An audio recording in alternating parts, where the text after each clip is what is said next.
per aquest comentari que va fer ahir a dins la sala de plens tan poc desafortunat, comparant la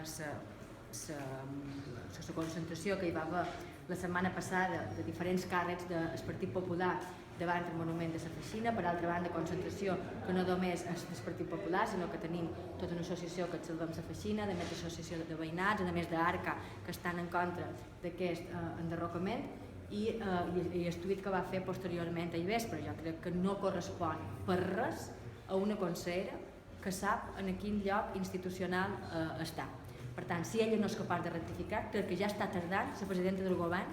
en obligar-la a rectificar. Jo crec que el que ens demostra amb aquest tuit i amb l'actitud que va tenir ahir en el plenari és que Esperança Camps tenia raó a la roda de premsa,